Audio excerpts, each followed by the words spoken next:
హామీలు అమలు చేయకుండా హైడ్రాతో కాంగ్రెస్ సర్కార్ డైవర్షన్ పాలిటిక్స్ చేస్తుందన్నారు కేంద్ర మంత్రి బండి సంజయ్. హైడ్రాతో పేదల ఇళ్లను కూలగొడుతున్నారన్నారు. పెద్దలను కొట్టాలి కానీ పేదలను ఇబ్బందులు పెట్టొద్దన్నారు. కరీంనగర్ జిల్లా కేంద్రంలో జరిగిన బీజేపీ సభ్యత్వ నమోదు కార్యక్రమంలో పాల్గొన్నారు బండి సంజయ్. పార్టీ కోసం పనిచేసిన వారికి స్థానిక సంస్థల్లో టికెట్లు ఇస్తామన్నారు. తెలంగాణలో కేసీఆర్ కు no entry board పెట్టాలన్నారు Bandi Sanjay. Membership ఎవరు ఎక్కువ ఇస్తారో, ఎవరు పార్టీ కోసం కష్టపడతారో వాళ్లకు మాత్రమే టికెట్స్, వాళ్ళకు మాత్రమే. పార్టీ కోసం పని చేయకుంటే నేను చూపడం వేస్తాను, టికెట్ రావు, టికెట్ అస్సలు రాదు. మెంబర్షిప్ 100% కష్టపడి పనిచేయాలి, పార్టీ కోసం పనిచేయాలి, పార్టీ ఇచ్చే ప్రోగ్రామ్ చేస్తే దానికోసం పనిచేయాలి. పైరోలు మన నడవాయి, మీకు తెలుసు, పైరోలు నడవాయి పక్కా సర్వే చేస్తాం. ఏ నాయకుడు ఇలా పార్టీ కోసం ఆయా గ్రామాల్లో ఆయా వార్డులో పోలింగ్ బూత్లో పనిచేశారు, వాళ్లకు మాత్రమే టికెట్స్. హైడ్రా పెద్దోళ్ళని కొట్టడానికి మేము వ్యతిరేకం కానే కాదు, కానీ పేదలకు కొట్టే ముందు ఆలోచన. టీవీ చూస్తుంటే ఏడుస్తూ ఒక్కొక్కరు వచ్చి పేదలు కిరాయికున్నాడు కనీసం నోటీస్ ఇవ్వకుండా కిరాయికున్నాలను కిరాయికి ఏం చెప్పనా, ఇక కిరాయికున్నాడు పర్మిషన్ ఉందా, ఇది హైడ్రాలు వస్తుందా, ఇది చెరువులు ఉన్నదా, ఇది నిషేధ ప్రాంతంలో కట్టినా కిరాయి తీసుకుంటాడా?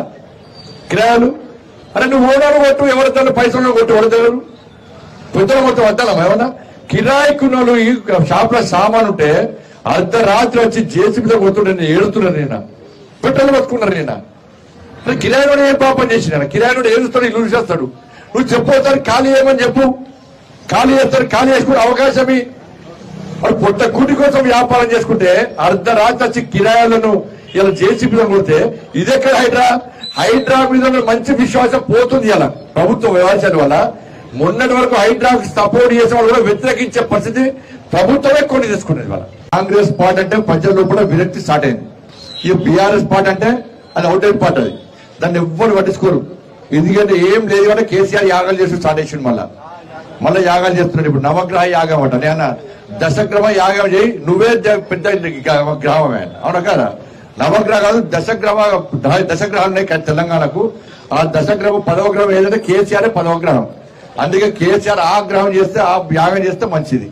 ఇప్పుడు ఏంటంటే ఎవరి కోసం యాగం చేయాలి? కేసీఆర్ ఖమ్మంలో వర్షాల వల్ల వాళ్ళు ఇబ్బంది పడుతున్నారు, వాళ్ళని మంచి చూసుకోవాలని యాగం చేయాలి. హైదరాబాద్ లో నష్టపోతున్నారు, కరీంనగర్ లో నష్టపోతున్నారు. తెలంగాణ రాష్ట్రంలో వరదల వల్ల నష్టపోయిన రైతుల కోసం, ప్రజల కోసం యాగాలు చేయాలి. దాని గురించి కేసీఆర్ ఫామ్ హౌస్ లో ఉన్నాడు, ఇంతవరకు మాట్లాడలే. అంటే అప్పుడు మాట్లాడలే, ఇప్పుడు అసలే మాట్లాడాడు. ఆయన మళ్ళీ అధికారం రావడానికంటే, ఆయన ఎమ్మెల్యేని కాపాడుకోవడానికి ఇవాళ యాగాలు చేస్తున్నట్టే. ఒక్కసారి యాగాలు చేస్తే తెలంగాణ సరే పూజలు చేయాల్సిందే, పూజలు వ్యతిరేకం కాదు, కానీ ఏ పూజ చేసినా సమాజానికి మంచి ఉండాలి, అందరి గురించి మాట్లాడుకోవాలి. అదే వరదలతో ఫామ్ హౌస్ లో ఉన్నాడు, బిడ్డ బెయిల్ నుంచి బయట రానే యాగం చేస్తాడు. ఇది తెలంగాణ సమాజం అవసరం. మళ్ళీ ఆయన ప్రజలు కూడా రీఎంట్రీ అట, నీకు నో ఎంట్రీ బోర్డు ఎంట్రీ ప్రజలు, మళ్ళీ రీఎంట్రీ ఎక్కడిది ఇంకా?